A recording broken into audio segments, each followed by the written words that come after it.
Park had imagined many things when he applied to the Galactic Academy's xenobiology program. He'd pictured himself studying alien ecosystems, maybe discovering new species, contributing to scientific knowledge. He had not pictured becoming famous for listing kitchen poisons. 6 months after the entrance exam, his answer had become the most cited response in Academy history. The simple question, "Name one poison," had transformed into a doctoral research project, a Confederation-wide ecological survey, and apparently, a cultural phenomenon. Minho still wasn't entirely sure how he felt about it. Professor Yunji Seo had initially been skeptical of taking a human student. Yunji was Vraxian, with the sharp analytical mind typical of her species, and she'd made it clear that she expected excellence. But after Earth's reclassification as a Class 9 death world, she'd become fascinated by human adaptation strategies. "Your preliminary research proposal is inadequate," Yunji announced during their first real meeting. Her mandibles clicked in what Minho had learned meant concentration rather than aggression. "You want to document Earth's toxic ecology? That's too broad. Every research team in the Confederation is trying to catalog Earth's dangers now. You need a specific angle." Minho shifted nervously in his seat. The chair wasn't designed for human anatomy, and he'd been uncomfortable for the entire hour. "What do you suggest, Professor?" "Focus on adaptation. Not what's poisonous, but how humans learn to survive it. The knowledge transfer across generations. The cultural practices that encode safety information. Make it anthropological as much as biological." "You want me to study how humans learn not to die?" "Precisely. Every human child learns 'don't eat that' regarding hundreds of items. This knowledge didn't appear spontaneously. Someone had to learn it first, probably by dying. Then that information had to spread and persist. That's fascinating from an evolutionary and cultural perspective."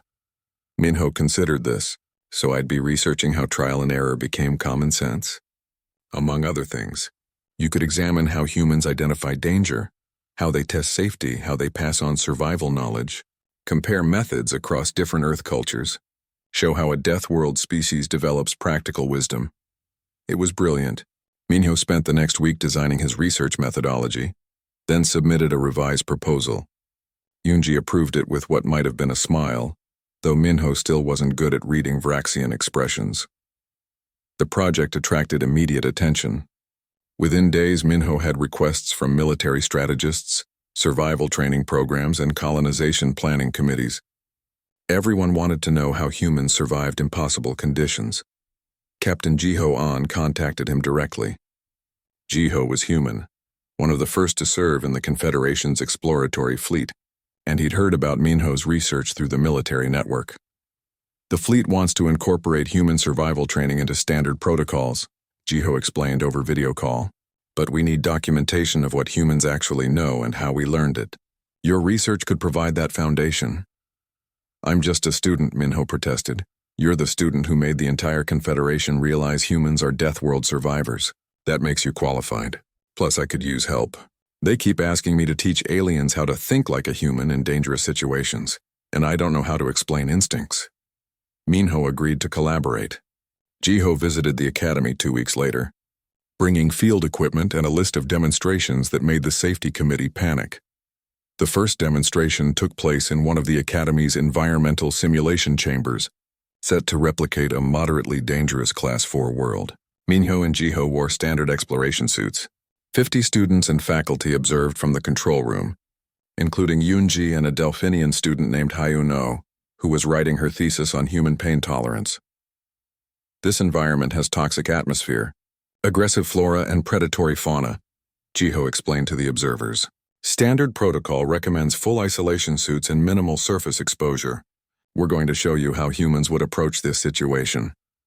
Jiho began pointing out hazards: plants with thorns that secreted contact poison, insects with venomous stings, fungi releasing toxic spores, water sources contaminated with parasites, an environment that would kill most species within hours.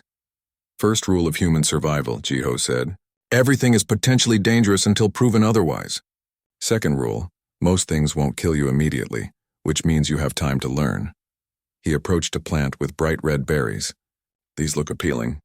Bright colors often signal toxicity, but not always. So how do you test safety?" You don't eat it right away, Minho added, remembering his childhood camping trips.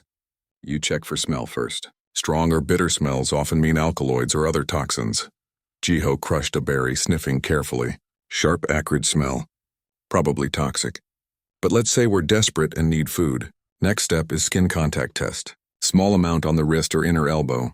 Wait 15 minutes for reaction. He demonstrated, dabbing berry juice on his wrist. The observers watched with tense silence. No burning or rash so far, Jiho noted. That's promising, but not conclusive. Next would be lip test. Tiny amount on the lips, wait several minutes. Numbing, tingling, or burning means stop immediately. This process takes hours, observed a Krillian student. How is this efficient? It's not efficient, Minho explained. It's careful. Humans learned this through ancestors who didn't test carefully and died. We're naturally cautious with unknown foods because our evolution punished recklessness. But you said humans regularly eat toxic foods, another student pointed out. Toxic foods we understand, Jiho clarified. There's a difference between known dangers we can prepare safely and unknown dangers we need to test. Humans are careful with new things but comfortable with familiar poisons. The demonstration continued. Jiho showed how to identify water sources, test for contamination, and purify using heat or filtration. He explained how humans read environmental signs to avoid predators, how they use tools to handle dangerous materials safely, how they built shelters to create safety zones in hostile territory. Heian-Oh spoke through the intercom. Captain An, you seem relaxed in this environment. The threat assessment rates this as high mortality risk. Jiho shrugged. High risk compared to what? This is less dangerous than Earth's wilderness. No venomous snakes, no poisonous mushrooms that look identical to edible ones. No plants that cause severe allergic reactions from just touching them. This is actually pretty manageable. The statement caused ripples of shock through the observers. Yunji's mandibles clicked rapidly. Less dangerous than Earth wilderness? This is a Class 4 hazard environment. Earth is Class 9, Minho reminded her. We grew up in worse than this. A lot worse. The second demonstration involved medical scenarios. Jiho had brought a human medical kit, which the safety committee had examined with growing concern. The contents included items banned in most Confederation space. This is a standard wilderness medical kit, Jiho explained, unpacking supplies. Humans carry these when traveling in remote areas. Let's review the contents. He held up items one by one. Antiseptic that was classified as a corrosive substance. Pain medication containing compounds illegal in 70 systems. Blood clotting powder made from crushed minerals. Antihistamines for allergic reactions. Antibiotics for infection. Why so many medicines? Asked a student. Because humans get injured and sick frequently in wilderness conditions, Jiho said matter-of-factly. We cut ourselves, break bones, get infections, experience allergic reactions, suffer from dehydration or exposure. The medical kit addresses immediate treatment for common problems. Heian-Oh had been taking notes frantically. Captain, you described these injuries as common. How often do humans experience medical emergencies in wilderness settings? Jiho thought about it. Depends on the activity, but minor injuries are expected on any multi-day trip. Cuts, bruises, blisters, insect bites, sunburn, minor burns from campfires. Major injuries like broken bones or severe illness are less common but possible. That's why we prepare. You expect to be injured? We prepare for the possibility. There's a difference. Humans don't avoid danger completely. We assess risk, take precautions, and accept that some harm is possible. Then we deal with problems as they arise. Minho added, it's part of human culture. We have a saying, hope for the best, prepare for the worst. We know things can go wrong, so we bring supplies to handle it. The medical demonstration included treatment for various injuries. Jiho showed how to clean and bandage wounds, treat burns, stabilize broken bones, and recognize signs of serious illness. The observers watched in fascination as he explained that humans regularly performed these procedures on each other in field conditions, without professional medical support. You trust non-medical personnel with emergency treatment? Yunji asked. We train people in basic first aid, Jiho confirmed. Most humans learn this growing up. Schools teach it, outdoor organizations teach it, militaries teach it. Everyone should know how to handle common emergencies. Everyone, Yunji repeated. Your entire population has medical training? Basic medical training, yes. How to stop bleeding, perform CPR, treat shock, recognize danger signs, It's considered essential knowledge. Minho saw the understanding dawn in the observer's eyes. They didn't do extensive biological sampling because the planet looked peaceful from space. Green Veg chef Yuna Han stepped off the transport at Concordia Prime Station with 3 cargo containers of cooking supplies and a growing sense of dread. The Confederation's cultural liaison had briefed her 3 times about the special circumstances surrounding human cuisine. Each briefing had been more alarming than the last. Just remember, the liaison had said, what you consider normal ingredients may require hazardous material handling protocols here. Try to be sensitive.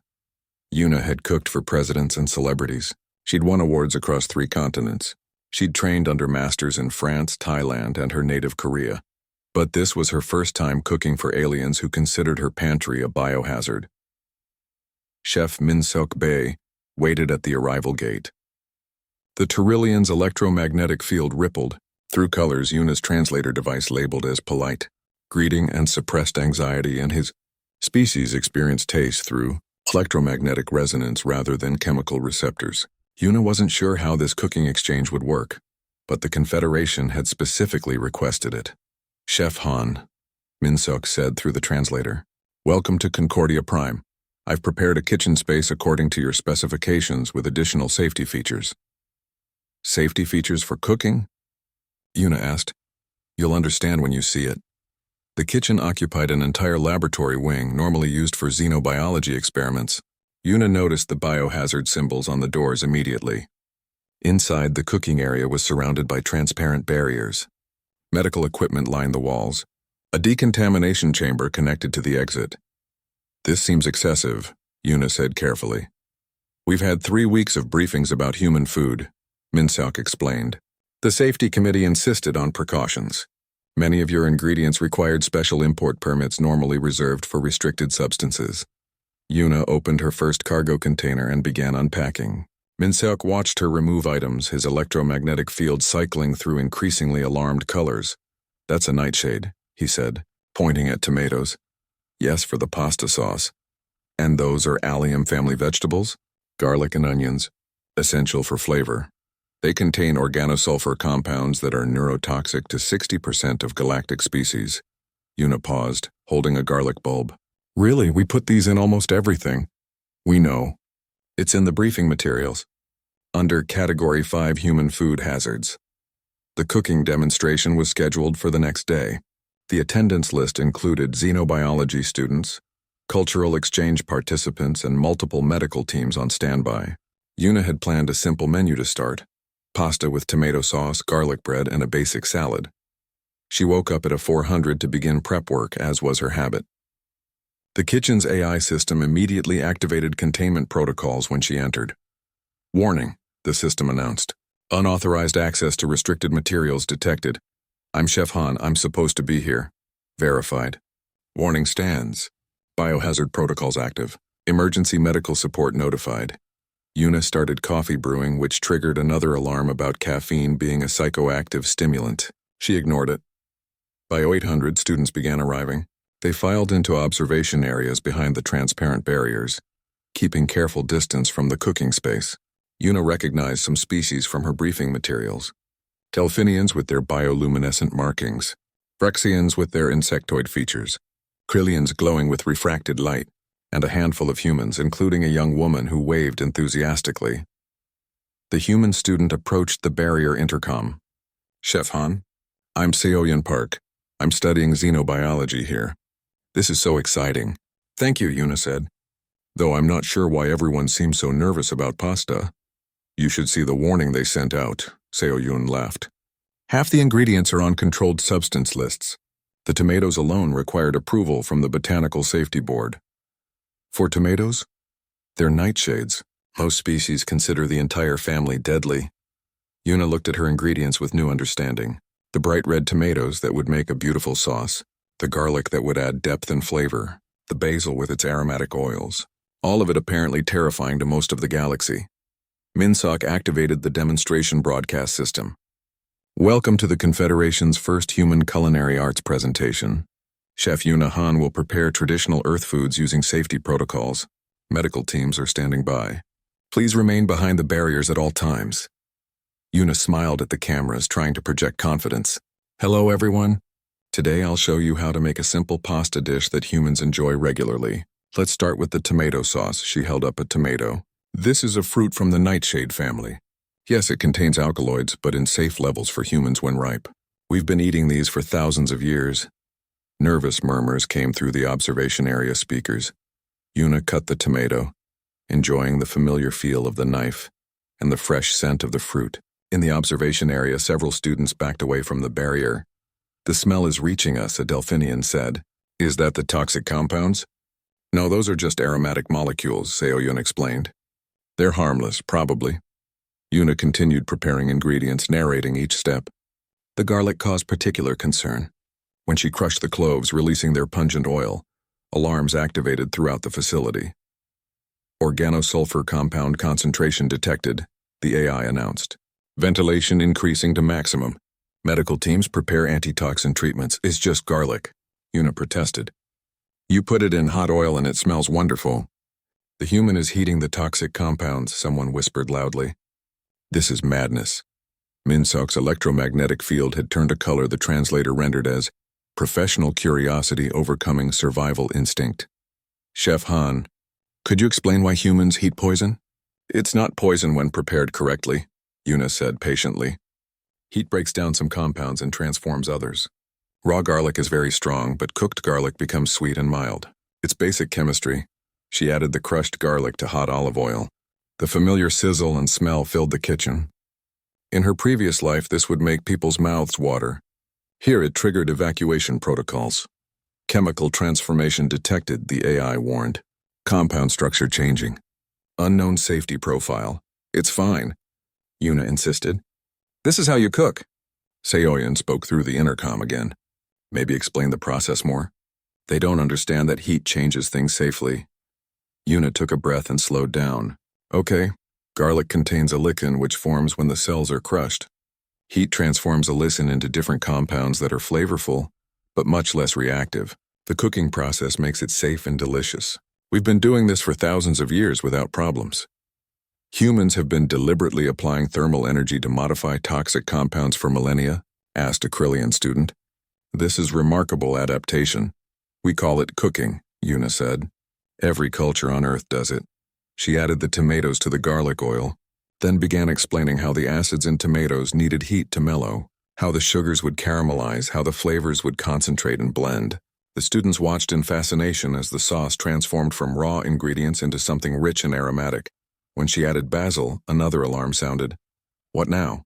Yuna asked tiredly. Basil contains estragol and linalool, Minsok read from a datapad.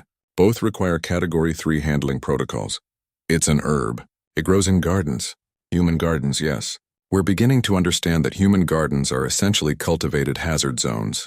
Yuna added the basil anyway, enjoying the way the fresh scent complemented the tomato sauce. She'd made this dish 10,000 times. On Earth, it was comfort food. Here, it was apparently an extreme sport. The pasta cooking caused less alarm, though several students expressed confusion about why humans deliberately consumed processed grass seeds. Yuna decided not to mention that wheat was also mildly toxic without processing. The garlic bread triggered a fresh wave of concern. Yuna spread butter, garlic, and herbs on sliced bread, explaining each step.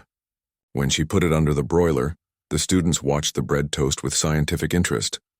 The Maillard reaction, Seoyun explained to the others. Heat causes amino acids and sugars to react, creating new flavor compounds. Humans find the results delicious. You understand thermal chemistry well, noted a Vraxian student. I have to. I'm human. We learn this as children, though we don't call it chemistry. We call it don't burn the toast. When the meal was ready, Yuna plated it carefully. The pasta glistened with tomato sauce, fresh basil on top. The garlic bread was golden brown and fragrant. A simple green salad completed the presentation. This is a basic meal that humans eat regularly, Yuna explained. Nothing fancy. Just simple, good food. The observation area was silent. Who would like to try it? Yuna asked. No one moved. Come on, she coaxed. It's safe for humans. We eat this all the time. That's what worries us, Minsok admitted. Humans eat this regularly. Humans also consider 47 kitchen poisons normal. Your safety baseline is very different from ours. Seoyun pressed against the barrier. I'll eat it. I haven't had real Korean-Italian fusion cooking in months. Station food is terrible. Yuna passed a plate through the transfer airlock. Seoyun took a BO. Director Jiwon Nam received the emergency alert at 0300 station time. She'd been asleep in her quarters on Confederation Central, dreaming about the vacation she hadn't taken in 4 years. The alert showed maximum priority, which meant biological crisis, invasion, or someone had made a catastrophic error. She hoped for the error. Those were easier to fix. By 0330, she sat in the Biological Safety Commission's emergency conference chamber, watching Velthar's examination recording for the 3rd time. Around the table sat representatives from a dozen major species, all looking deeply uncomfortable. "Play it again," said Commissioner Rail, a Tyrillian whose electromagnetic field rippled with agitation. "The part about the peppers." The hologram showed Minho Park, looking nervous and completely unaware of the chaos he was causing, explaining that humans deliberately ate pain-causing substances for enjoyment. Jiwon watched the other candidates' reactions again. Shock, horror, disbelief. She paused the recording. This was verified. He wasn't exaggerating? 3 times, Velthar confirmed.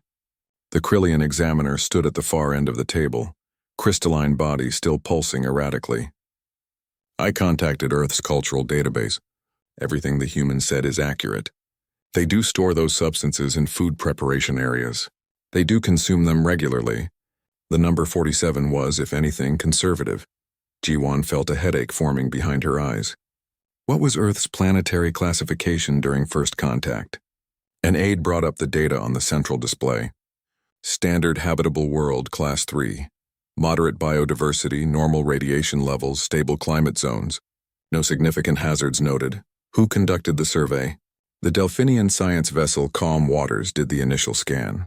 They reported Earth as suitable for colonization by most atmospheric compatible species. Jiwon made a note to review Delphinian survey protocols. Later. After this crisis was contained. "Get me Dr. Sun-Ho Lee immediately." Dr. Lee arrived within the hour looking confused. He was one of the few humans working in Confederation space, a xenobotanist stationed at a research outpost 3 systems away. Jiwon had pulled him via emergency transport, which explained his disheveled appearance and worried expression. "Director Nam," he said, bowing slightly in the human custom. "What's wrong?" The transport captain wouldn't tell me anything except that it was a biological emergency involving Earth. Jiwon gestured to a seat. "Dr. Lee, I need you to explain something to this commission. Is it true that humans regularly consume toxic substances?" Sunho blinked. What? Could you be more specific?" Jiwon played the examination recording. Sunho watched his fellow human list poisons with growing amusement, then noticed the reactions around the chamber and his smile faded. "Oh," he said quietly. "I see the problem. Explain," Commissioner Rail demanded. "Is this human lying? Exaggerating?" "No, he's absolutely right," Sunho confirmed. "Everything Minho mentioned is common in human kitchens. I have most of those things in my quarters right now.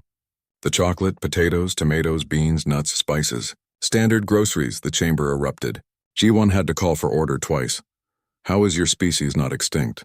asked a Vraxian representative, mandibles clicking in distress. Sunho considered this. "Well, we evolved alongside these things. Our bodies developed ways to process the toxins, and we learned which parts to eat, how to prepare them safely, what quantities are dangerous. It's just normal life on Earth." "Nothing about this is normal," G1 said firmly. "Dr. Lee, I'm assigning you to lead a complete ecological survey of Earth. I want to know exactly how dangerous your planet really is." 3 weeks later, G1 wished she hadn't asked. Dr. Dayun-ko, a Silvani botanist, led the briefing on Earth's plant life. Her species evolved on a paradise world where the most dangerous plant caused mild drowsiness if consumed in large quantities. She looked like she hadn't slept since the survey began. "Earth has approximately 400,000 identified plant species," Dayun began, her voice shaking slightly. "Of these, we estimate 30,000 have documented toxic properties. That's roughly 7.5% of all plant life." She brought up images on the display. Pretty flowers, colorful berries, ordinary-looking leaves. These are common household plants that humans keep for decoration. This one, Dieffenbachia, causes immediate swelling and pain if ingested, Calcium oxalate crystals literally stab the mouth and throat tissues. Humans warn their children not to eat it, then continue keeping it in their homes. This is oleander. Every part is deadly. Cardiac glycosides that cause heart failure. Humans plant it in gardens for its attractive flowers. Lily of the valley causes cardiac arrest. Also a popular garden plant. Foxglove contains digitalis. Can stop the heart. Humans cultivated it deliberately for centuries. The display continued cycling through images. Azaleas, rhododendron, hydrangeas, daffodils, tulips, all toxic, all common in human gardens. Commissioner Rael's electromagnetic field had turned a color that Jiwan's translator described as existential dread. They surround themselves with these things voluntarily? Humans find them aesthetically pleasing, Dayun explained. The fact that they're deadly seems to be considered a minor inconvenience requiring occasional supervision of children and pets. Sunho shifted uncomfortably. To be fair, we do put warning labels on things. And there are fewer poisonings now than in historical periods. Fewer. Jiwan stared at him. How many is fewer? Sunho pulled up statistics. Earth reports about 2 million poisoning cases annually requiring medical intervention. Most recover within days.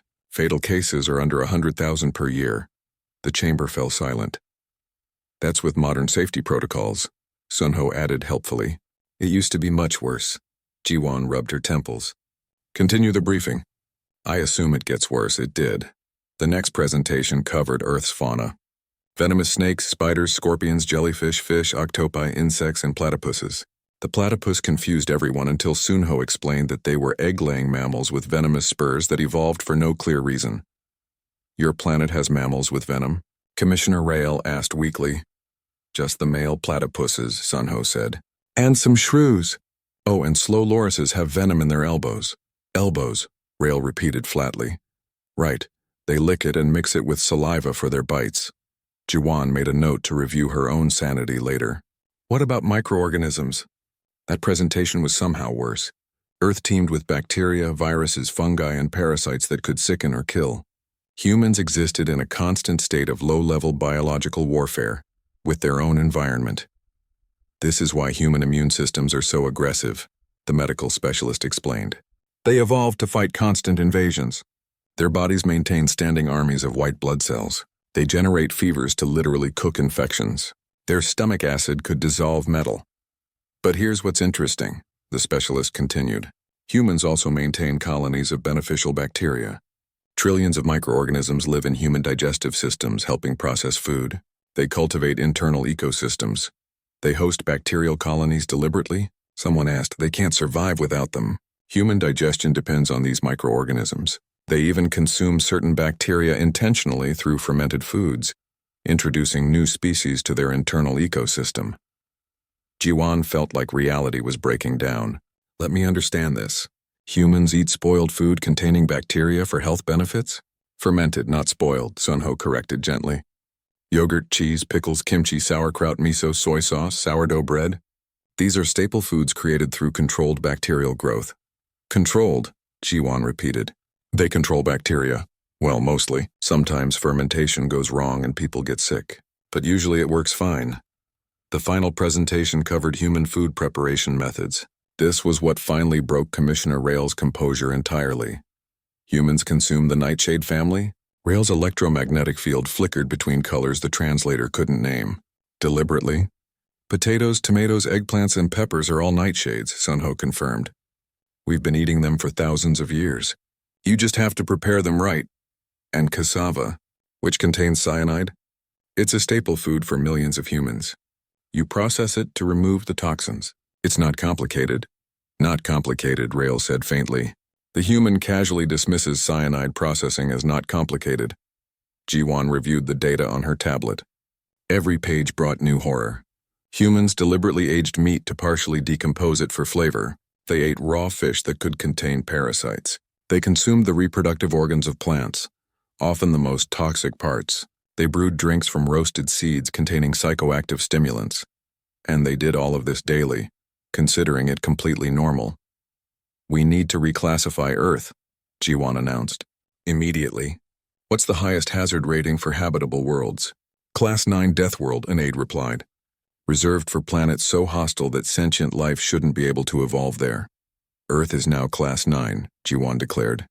Update all databases. Issue warnings to any ships planning to visit the system. And someone explained to me how the survey teams missed all of this. The Delphinian survey was conducted from orbit, an aide explained nervously. They scanned for atmospheric composition, radiation levels, and geological stability. The examination hall on Concordia Prime Station stretched wider than most planetary stadiums.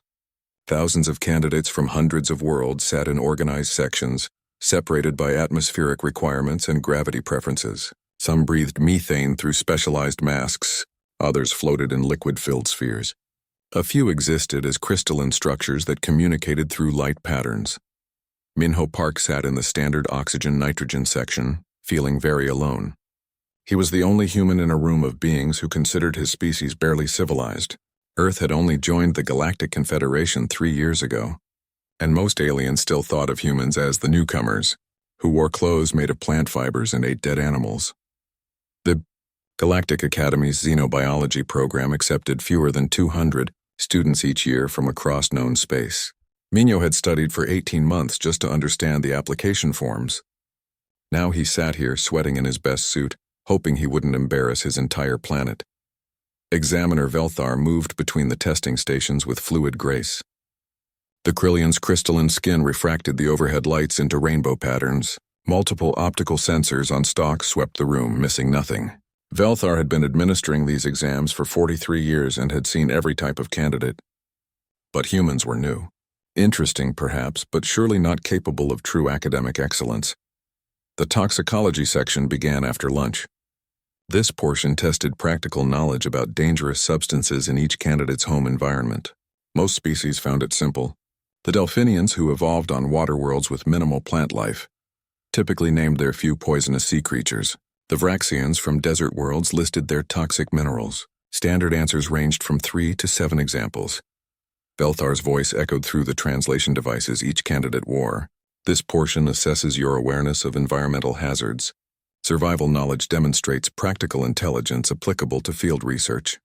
A Delphinian named Haiyuan Choi went first from Minho's section. She named 4 types of venomous fish from her homeworld's oceans, explaining their neurotoxin delivery systems with practiced precision. Velthar recorded her answers with an approving pulse of light through his crystalline body. Taemin Kung, a Vraxian whose insectoid features made Minho slightly uncomfortable, described 6 radioactive mineral compounds found in his planet's crust. His mandibles clicked with satisfaction as he finished. Then Velthar's sensors turned toward Minho. The human could feel other candidates watching. Some leaked amusement pheromones. Others made sounds that translation devices rendered as quiet laughter. Candidate Park Minho from Earth, Velthar said. Name 1 poison found in your natural environment. Minho took a breath. 1 poison. That should be easy. Except his mind immediately filled with dozens of examples from the kitchen alone. He decided to start simple. Theobromine, he said. It's found in chocolate. Then there's solanine in potatoes, especially green ones or the leaves. Oxalic acid in rhubarb leaves. Amygdalin in apple seeds, cherry pits, and bitter almonds, which breaks down into cyanide. Phytohemagglutinin in raw kidney beans. Velthar's sensors focused more intently. The examiner's translation device made a small beeping sound. Minho continued. Nutmeg contains myristicin, which is toxic in large amounts. Tomato leaves have tomatine. Cassava root has cyanogenic glycosides that must be processed out. Raw cashews have urushiol, the same chemical in poison ivy. Mushrooms, well, there are hundreds of poisonous varieties. Amanita phalloides deathcap mushrooms contain amatoxins that destroy the liver. The examination hall had grown quiet. Other candidates were turning in their seats. That's 11 examples, Velthar said slowly. The question requested 1. Oh, sorry, Minho said. I thought you might want more detail. Should I stop? Velthar's optical sensors swiveled in what Minho had learned was the Krillian equivalent of a headshake. Please continue. This is unexpected. Minho relaxed slightly. Well, there's also rhubarb stalks if you eat too much. Lima beans with their cyanide content, peach pits, apricot kernels, and elderberries when raw. Nutmeg again, but also mace. Raw honey can contain granotoxins from certain flowers. Fava beans cause problems for people with specific enzyme deficiencies. He paused, thinking. Starfruit is dangerous for people with kidney problems. Ackee fruit is toxic unless perfectly ripe. Karela or bitter melon can cause hypoglycemic coma if prepared wrong. Then there's glycoalkaloids in eggplants, narcotic compounds in wild lettuce, and lectins in most raw legumes. Velthar's translation device beeped again, then made a grinding sound before resetting. Several other candidates were now standing to see the human better. You mentioned these are from your kitchen? Velthar asked carefully. Yes, just food storage and preparation areas, Minho confirmed. I haven't gotten to cleaning supplies, garden plants, or medicine cabinets. Would you like me to continue with those? Your kitchen, Velthar repeated, where you prepare nourishment. Right. Most of these things are fine if you prepare them correctly. You just have to cook beans thoroughly, remove the seeds from apples, peel potatoes that have turned green, process cassava properly, roast cashews, cook mushrooms after identifying them correctly. Basic food safety. Hewan Choi stood up. You store deadly substances where you prepare food? Deliberately? They're only deadly if prepared wrong, Minho explained. Oh, I forgot to mention capsaicin in peppers, piperine and black pepper, and allyl isothiocyanate in mustard and horseradish. Those aren't exactly poisons, but they do cause pain reactions. We eat them anyway because they taste good. A ripple of shock moved through the translation devices. Species using chemical communication released clouds of confused pheromones. You consume pain-causing substances for pleasure? Taemin Kang's mandibles clicked rapidly. Voluntarily? Sure. Spicy food is popular on Earth. The capsaicin triggers pain receptors, but our brains release endorphins in response, which feels good. Some people eat peppers so hot they need to sign waivers. Velthar's crystalline body had stopped refracting light normally. It now pulsed with an erratic pattern that Minho suspected meant distress. How many toxic substances would you estimate exist in a standard human food preparation area? Minho considered this seriously. In my apartment kitchen? Maybe 47 if we're counting everything in the cabinets and refrigerator, but that's a small kitchen. My mother's house would have more. She gardens, the examination hall erupted. Candidates began talking over each other. Translation devices struggled to keep up with the overlapping conversations in hundreds of languages. Impossible, someone shouted. No species evolves in such conditions. Death world, another voice declared. Earth must be classified wrong. Velthar raised several optical sensors for attention. The hall slowly quieted. Candidate Park Minho, you have provided 47 examples of toxic substances from food storage alone. This is the most comprehensive toxicology response in Academy history. Minho brightened. Really? Thank you. I was worried I wasn't prepared enough. I can add more if needed. There's also, that will not be necessary, Velthar interrupted. The examiner's voice carried something that might have been fear. You stated that humans consume most of these substances regularly? Yes, sir. Like I said, you just prepare them right. Cooking usually breaks down the toxins. Or fermentation. Sometimes you just remove the poisonous parts and eat the rest. Velthar was silent for a long moment. Around the hall, candidates whispered and stared. Minho wondered if he had somehow failed the test by giving too much information. Finally, Velthar spoke. Your response has been recorded. We will need to conduct additional research into Earth's environmental classification. You may be seated. As Minho sat down, Hewan Choi leaned across the aisle. Her bioluminescent markings flickered with what her species used to express concern. Your planet? How do your young survive to adulthood? Minho shrugged. We teach them which things not to eat. Usually starts around age 2 with don't put that in your mouth. It's pretty basic. Haiwan's markings went dark. She turned away without another word. The examination continued, but Minho noticed that Velthar seemed distracted. The examiner kept glancing back at him, optical sensors swiveling nervously. Other candidates gave him more space than before, as if proximity to a human might be dangerous. Minho didn't understand what the fuss was about. He'd just answered the question honestly. Was 47 really that many poisons? He'd barely scratched the surface of what Earth had to offer. As the examination ended and candidates filed out, Minho heard fragments of worried conversations through his translation device. Check Earth's planetary classification. Immediately. How did survey teams miss this? Species that eats poison for recreation. Minho walked back to his quarters alone, wondering if perhaps he should have just named one poison like the question asked, but that seemed incomplete. How could you properly assess someone's environmental awareness with just one example? He didn't know it yet, but his simple, honest answer had just triggered the biggest planetary reclassification in Confederation history. And his kitchen cabinet inventory would become the most analyzed document in xenobiology for the next decade, all because he'd told the truth about what humans kept next to their breakfast cereal. The medical emergency began without warning, as most disasters do. One moment the trade station New Harmony was operating normally, processing thousands of travelers and cargo shipments from across the Confederation. The next moment, people started collapsing. Chief Medical Officer Boram Kwan was reviewing routine health reports when the first alert came through. A Delphinian trader had fainted in the customs area, bioluminescent markings flickering erratically. Within 20 minutes, 15 more cases appeared. Within 2 hours, the medical center was overwhelmed.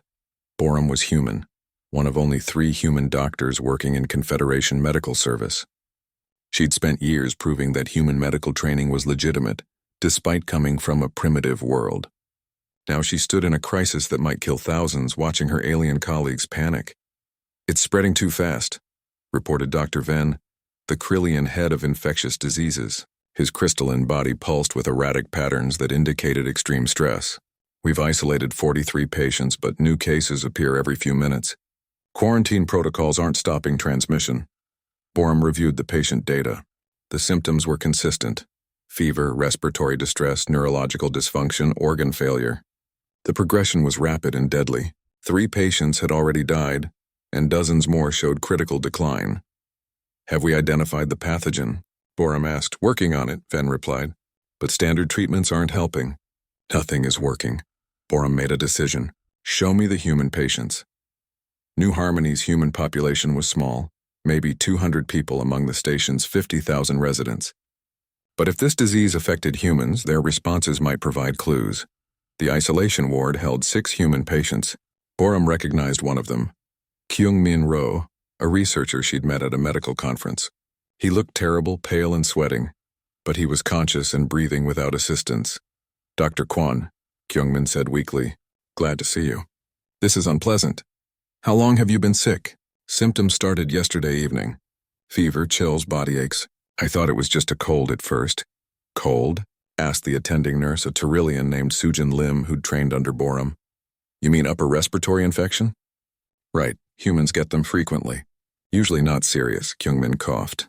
"Though this is worse than usual." Boram checked his vital signs. Elevated temperature, increased heart rate, some inflammation markers. But nothing critical. His oxygen levels were stable. His organs were functioning normally. He looked sick but not dying. She compared his charts to the alien patients. The difference was stark. Non-human patients with similar symptom duration were in critical condition or dead. Kyung-Min was uncomfortable but stable. "Dr. Kwan," Venn called from the main medical bay, "we've identified the pathogen. Plague vector theta, previously unknown. It's highly contagious and extremely virulent." Boram returned to the lab where Venn was analyzing microscope data. The pathogen was a virus, complex and aggressive. It attacked multiple organ systems simultaneously, overwhelming most species' immune responses within hours. "Current mortality rate?" Boram asked. 73% among non-human patients, but Venn hesitated. 8% among human patients. Boram felt her stomach drop. "Show me the breakdown." The data was clear and disturbing. Of the station's 47 human patients, only 3 had died, all elderly individuals with pre-existing conditions. The rest were recovering or stable. Meanwhile, alien patients were dying at horrific rates despite aggressive treatment. "Why are humans surviving?" Venn demanded. "What do they have that we don't?" Boram thought about her medical training on Earth, about human immune systems evolved to fight constant disease, about white blood cells that actively hunted pathogens, about fever responses that cooked infections, about inflammatory reactions that isolated threats. "Our immune systems," she said slowly. "Humans evolved on a death world. We fight disease differently than most species. Can we use that? Can we replicate human immune response? I don't know. Let me consult with Dr. Ro." Kyung-Min was feverish but alert enough to discuss the situation. Boram explained the crisis and the survival rate disparity. "So human immune systems are handling this better," Kyung-Min summarized. "Not surprising. We're built for biological warfare. Can we use human antibodies to treat other species? Borum asked. Kyungmin considered carefully. Theoretically possible. Humans produce antibodies specific to pathogens. If we could extract antibodies from recovered patients and adapt them for other species' biology, it might work. But there are risks. More risky than 73% mortality. Fair point. Let's try it. The next 12 hours were frantic. Borum coordinated with every human doctor, nurse, and medical researcher on the station. They drew blood from recovering human patients, isolating the antibodies their immune systems had produced against plague vector theta. Dr. Do-hyun Chae, a human researcher specializing in comparative immunology, led the adaptation work. Human antibodies are aggressive, he explained to the medical team. They're designed to tag pathogens for destruction by white blood cells. But most species don't have white blood cells that hunt and kill like ours do. We need to modify the antibodies to work with different immune systems. The work was delicate and experimental. They modified human antibodies to be less aggressive, calibrated dosages for different species biology, and developed delivery methods that wouldn't trigger dangerous reactions. The first test subject was a Delphinian named Hyewon Choi, the same student who'd been in Minho's entrance exam. She was in critical condition, hours from death. Her family had given permission to try the experimental treatment. Borum administered the modified human antibodies herself, monitoring Hyewon's response carefully. For the first hour, nothing changed. Then Hyewon's fever began to decrease. Her organ function stabilized. Her bioluminescent markings, which had gone dark, flickered back to life. It's working, Sujin breathed.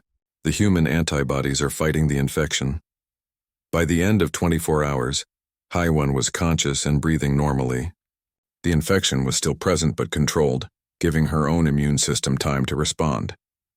The medical team began treating other critical patients. Each species required different calibration, different dosages, different delivery methods. Kyungmin worked through his own illness to help calculate the adjustments, drawing on his immunology expertise.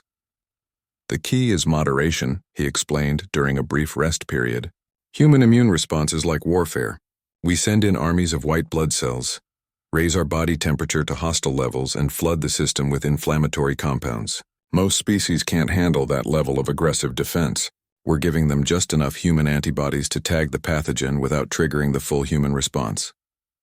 The treatment protocol spread through the medical community. Stations across the Confederation began requesting the modified antibody treatment. Earth's medical facilities mobilized to produce enough antibodies to meet demand. But questions arose. Many species were uncomfortable with human-derived treatments. You want to inject us with human immune response? Demanded a Krillian patient. Humans evolved on a death world.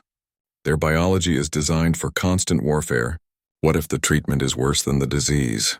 Borum addressed a crowded medical conference broadcast across the Confederation. I understand your concerns. Human immune systems are aggressive by galactic standards, but that's because Earth forced us to develop aggressive defenses. This treatment uses a modified, controlled version of human antibodies. We're not giving you our full immune response. We're sharing the tools our bodies develop to fight disease. And if those tools harm us, they might, Borum admitted honestly. Initial treatments caused reactions in some patients. We've had to adjust dosages and methods, but the alternative is 73% mortality. The modified treatment has reduced that to 12% overall. The data spoke clearly. Stations using the human antibody treatment saw dramatically lower death rates. Species began accepting the treatment, though some remained skeptical. The hardest part was explaining how human immunity actually worked. Most species had never encountered the concept of white blood cells that actively hunted pathogens. Your body maintains standing armies of specialized cells? A Vraxian medical officer asked incredulously. Constantly? Yes, Borum confirmed. Billions of white blood cells circulating through our blood and lymph systems. They identify foreign organisms and destroy them. It's automatic and constant. And fever? You deliberately raise your body temperature? To kill temperature-sensitive pathogens, yes. It's uncomfortable but effective. Human normal temperature is already higher than most species. When infected, we can spike several degrees higher, creating an environment hostile to many diseases. This sounds like controlled self-harm. It's controlled immune response. Yes, it causes discomfort and sometimes damage, but the alternative is death from infection. Human bodies accept some harm to prevent greater harm. The concept was alien to species whose immune systems relied on symbiotic bacteria or simple chemical responses. The idea of an internal war, fought daily by specialized cells, seemed excessive and dangerous, but it worked. The mortality rate continued to drop as more patients received the modified treatment. After 3 weeks, plague vector theta was